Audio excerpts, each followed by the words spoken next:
Em Lucas 6, do 6 ao 11, estava na sinagoga um homem com a mão mirrada, ou seja, uma mão ressecada, uma mão paralisada. Mas naquele dia havia uma presença, nada mais e nada menos do que a presença da vida eterna.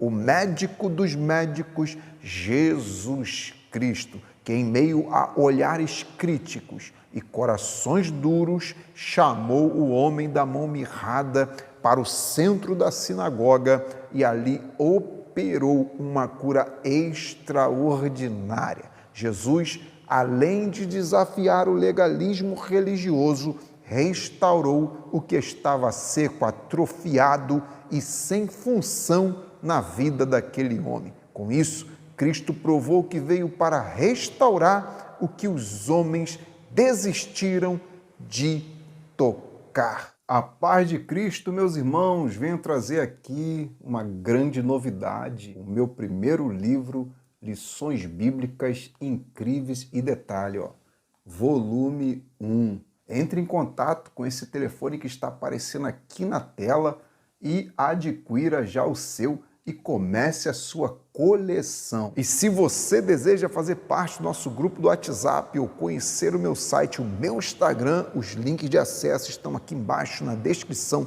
desse vídeo. Agora vamos mergulhar nessa palavra. Primeira lição: o culto onde Jesus está, sabemos como vai começar, mas não sabemos como terminará. Para muitos, o culto jamais tomaria aquela proporção milagrosa. E esse é o culto onde Jesus está. O ordinário se torna extraordinário. O previsível dá lugar ao inesperado e a rotina é interrompida pelo sobrenatural. Saiba que toda vez que você entrar num culto com o coração aflito, a mente cansada ou a fé abalada, mas se ligar em Deus, maravilhas vão acontecer, porque o culto onde Jesus está presente é um território de milagres. Então, entre no culto com expectativa, não apenas para assistir, mas para viver o culto e adorar ao Senhor. Segunda lição: o dono da casa faz o que ele quiser. Vale, irmãos, destacar que o dono daquele lugar não era os líderes religiosos,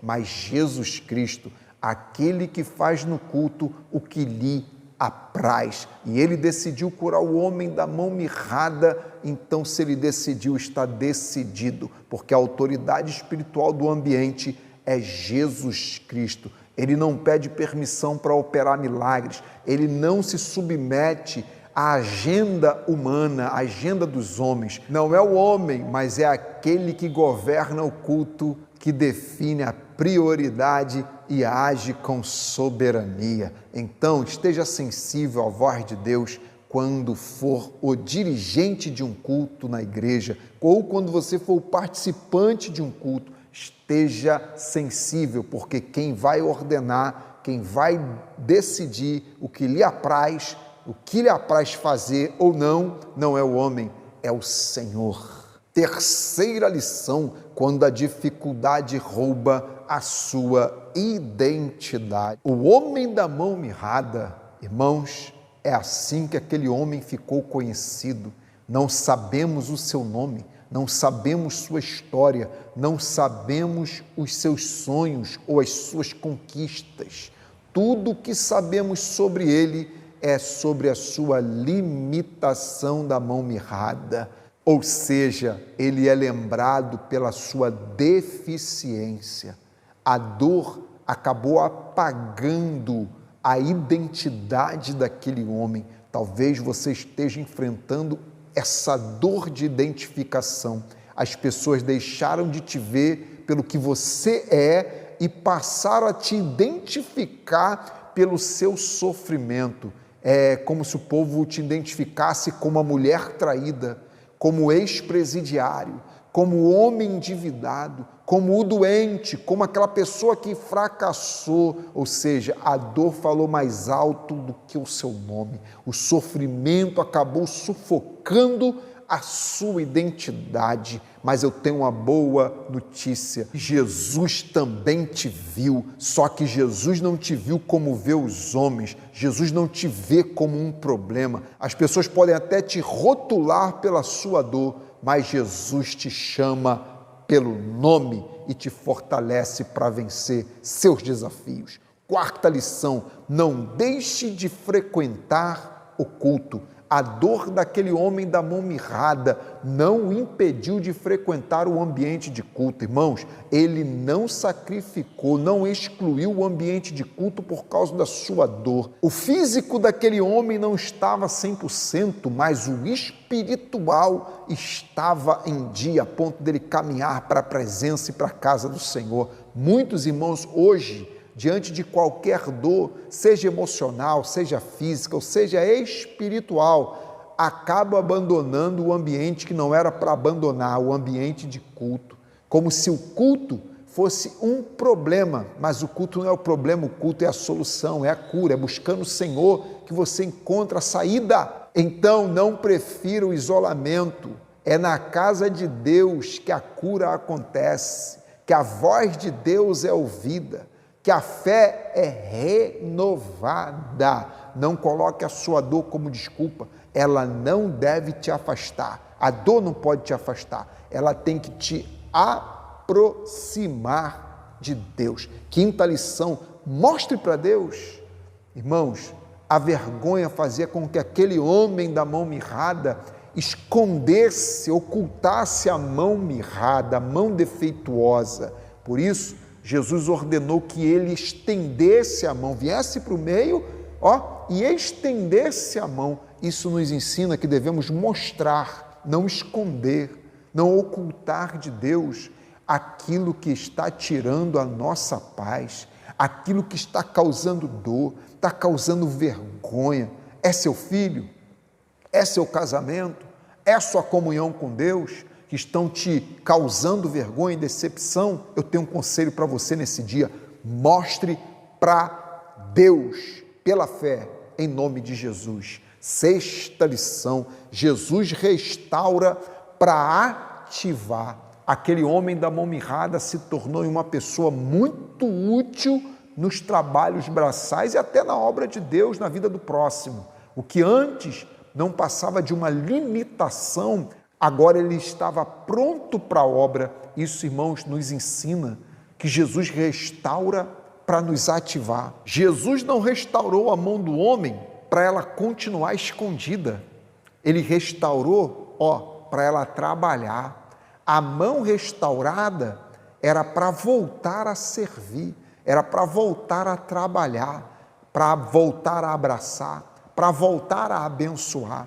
Porque o propósito de Jesus ao nos curar é nos ativar do reino de Deus, é devolver a sua utilidade. Então, mãos à obra. Está curado? Mãos à obra. Sétima lição: receba força e receba movimento. O homem da mão mirrada, irmãos, não tinha força e não tinha movimento, porém o toque de Jesus não apenas deu forma, mas deu função àquela mão do homem. E vale a pena lembrar que força e movimento espiritual são essenciais para uma caminhada cristã de sucesso na presença de Deus. Infelizmente, muitos estão sem força, irmãos, para continuar e sem movimento na sua fé. A fé está estagnada. A força, irmãos, espiritual a gente usa para suportar a luta,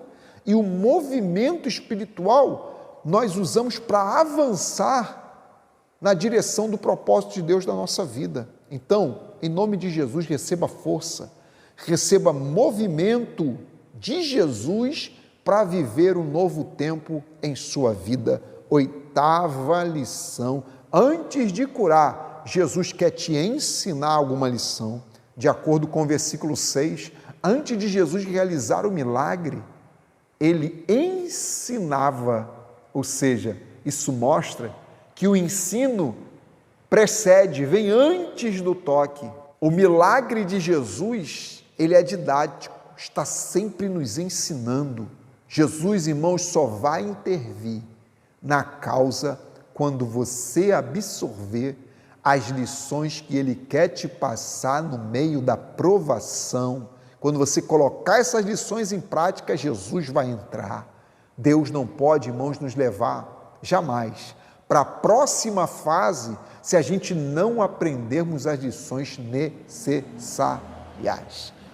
Nona lição: observe com o olhar de discípulo. Os mestres da lei e alguns fariseus estavam ali observando com o intuito de criticar e não com o intuito de aprender. Eles não tinham olhar de discípulo, porque o olhar de discípulo visa aprender, mas eles tinham um olhar de crítico, de juiz, que só quer condenar, quer achar defeito. Isso mostra que é possível a gente estar perto de Jesus e no ambiente de culto e ainda assim manter um coração de juiz, um coração hostil. Então, não entre na igreja e não veja os irmãos com olhar de juiz, mas veja os irmãos com olhar de discípulo. Olhe para Jesus com olhar de discípulo, porque você só vai aprender, você só vai crescer e a sua visão vai edificar outras pessoas. 10ª lição: mirrado, mas obedecendo. O homem da mão mirrada, irmãos, não deixou de obedecer a Jesus. O comando de Jesus foi: estende a mão, ele estendeu. Imediatamente, sem questionar, ele não argumentou, não hesitou, ele apenas respondeu, não com palavras, mas com ação. Ele estendeu. E ele não foi curado enquanto ele não estendeu a mão. Somente depois que ele obedeceu que o milagre aconteceu. Quer um conselho? A obediência a Jesus vem antes do milagre. Quer vitória? Então obedeça. Porque tudo que Jesus te pediu para fazer não está além das suas forças. Porque antes dele te pedir para você obedecer, para você cumprir, para você fazer, ele já te fortaleceu para isso. Então, muito mais do que responder com palavras, dizendo que vai fazer, dizendo que vai ser, dizendo que vai fazer o que Deus está mandando, é obedecer com mãos estendidas, com ações, com prática. Receba força para colocar em movimento aquilo que estava parado na sua vida. Que Deus te abençoe nesse dia, que esse dia seja lindo e edificante. Me ajude? Como? Compartilhando essa mensagem com 5 pessoas do seu contato. E fica aqui o meu muito obrigado. Tenha um dia mais do que vencedor sobre você e sobre a sua família, pelo Rei e pelo Reino.